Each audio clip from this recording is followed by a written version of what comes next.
रमेश बहुत परेशान था। उसे समझ में नहीं आ रहा था कि वो इस परिस्थिति से कैसे निपटे। वो अपनी मां को बहुत चाहता था, किंतु उसकी पत्नी और बच्चे उसकी मां से बहुत दूर भागते थे, क्योंकि उसकी मां की एक आंख नहीं थी। साथ ही उसकी कमर भी 90 अंश पर झुकी थी। वैसे वह अपना काम सब खुद कर लेती है, किंतु फिर भी वो उसकी पत्नी और बच्चों के लिए हमेशा खटकती है। दादी, आप ऊपर के कमरे में जाओ, मेरे दोस्त आ रहे हैं। रमेश के बेटे सोनू ने बड़े बेरुखी से कहा। पर बेटा, मैं तो यहां बहुत दूर बैठी हूं। रमेश की मां ने बहुत प्यार से कहा। नहीं, आप उनके सामने मत रहो, वो मुझे चिढ़ाते हैं।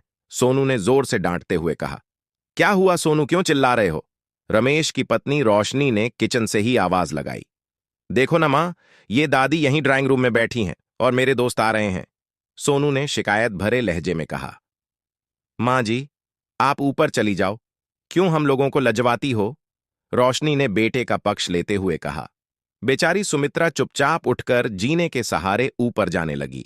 कमर झुकी होने के कारण उन्हें ऊपर चढ़ने में बहुत परेशानी हो रही थी, किंतु वो पूरी ताकत से ऊपर के एक अकेले कोने वाले कमरे में जाकर बैठ गईं। रमेश बाजू के कमरे से सब सुन रहा था।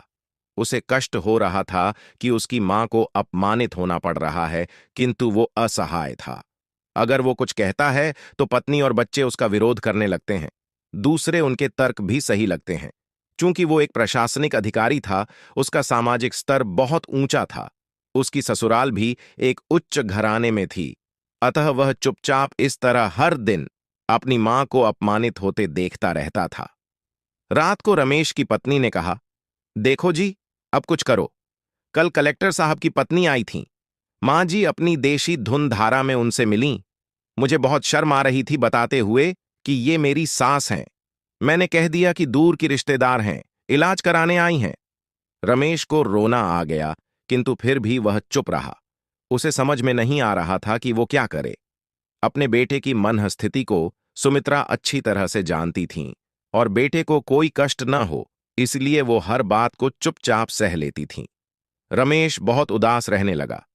एक तरफ परिवार और सामाजिक स्तर पर जीने की प्रतिबद्धता थी, तो दूसरी ओर मां। आखिर मां से अपने बेटे की यह हालत नहीं देखी गई। एक दिन उसने अपने बेटे से कहा, रमेश, बहुत दिन हो गए हैं, मैं अपने गांव जाना चाहती हूं। मुझे वहां पहुंचा दो, मेरा यहां मन नहीं ला रहा। किंतु मां, वहां तो कोई नहीं है, तुम्हारी देखभाल कौन करेगा? रमेश ने आश्चर्य से पूछा।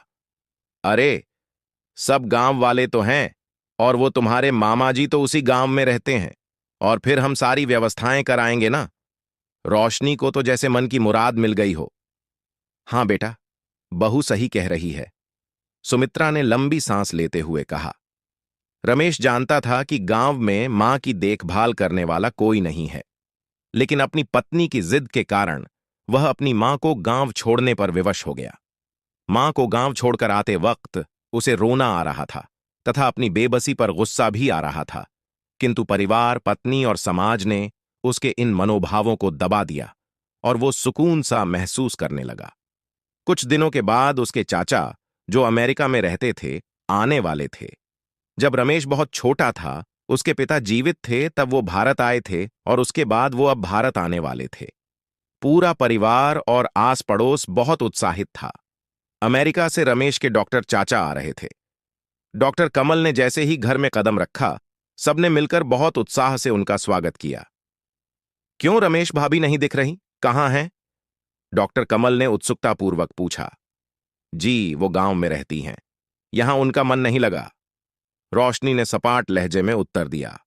डॉक्टर कमल ने रमेश की ओर देखा तो रमेश ने अपनी आंखें झुका लीं। डॉक्टर कमल सब समझ गए। बोले, कल हम भाभी से मिलने गांव चलेंगे सब लोग। दूसरे दिन सभी लोग गांव के घर में पहुंचे।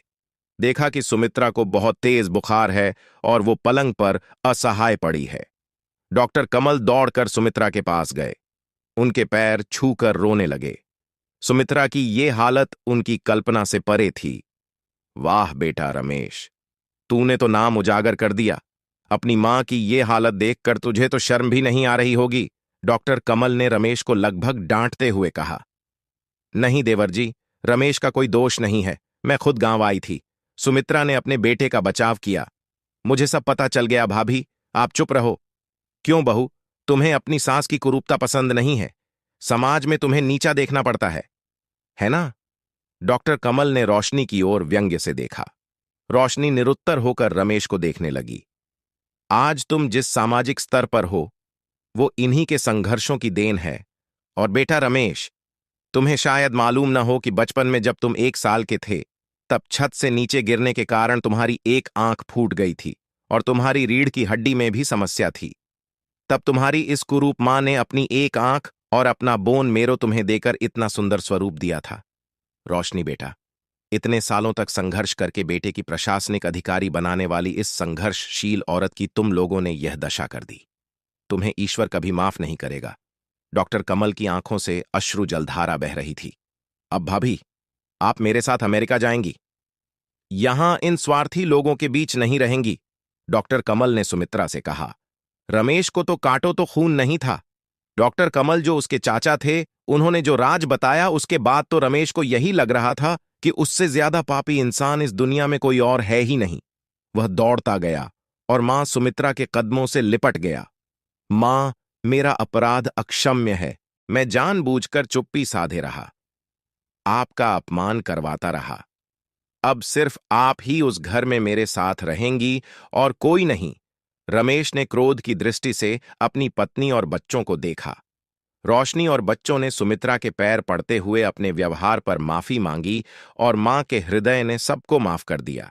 इस कहानी से हमें यह शिक्षा मिलती है, माँ बाप कितने भी बूढ़े हो जाए, कभी बोझ नहीं बनते और हमें उनकी देखभाल वैसे ही करनी चाहिए जैसे वे हमारी बचपन में करते हैं।